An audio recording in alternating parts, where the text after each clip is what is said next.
बीडमधील मृत व्यापारी महादेव मुंडे यांचा मुलगा प्रणव मुंडे याला परळीमध्ये मारहाण झाली आहे। बीडच्या परळीमधील व्यापारी महादेव मुंडे यांची 2 वर्षांपूर्वी हत्या झाली। त्याचा एसआयटी कडून तपास केला जातोय। नुकतीच काही आरोपींची नार्को टेस्ट देखील करण्यात आली।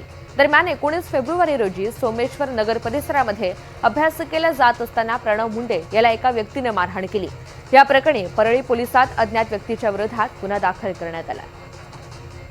दरम्यान संतोष देशमुख हत्या प्रकरणामधील आरोपी वाल्मिक कराडची मुलं सुशील कराड आणि गणेश कराड यांच्यापासून आमच्या जीविताला धोका असल्याची भीती महादेव मुंडे यांची पत्नी ज्ञानेश्वरी मुंडे यांनी वर्तवली आहे। त्यांनी आता पोलीस अधीक्षक यांना सुरक्षेसाठी अर्ज सुद्धा सादर केला।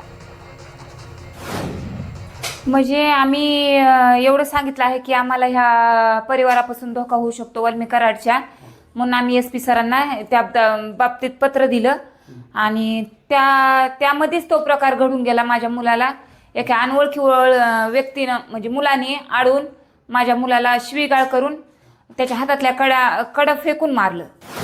गोट्या की ते बाबत एकच मागणी आहे की हा संशयित जो आरोपी आहे त्याला तात्काळ अटक करणं गरजेचे आहे, कारण त्याच्यापासून बी आमच्या परिवाराला धोका निर्माण होऊ शकतो।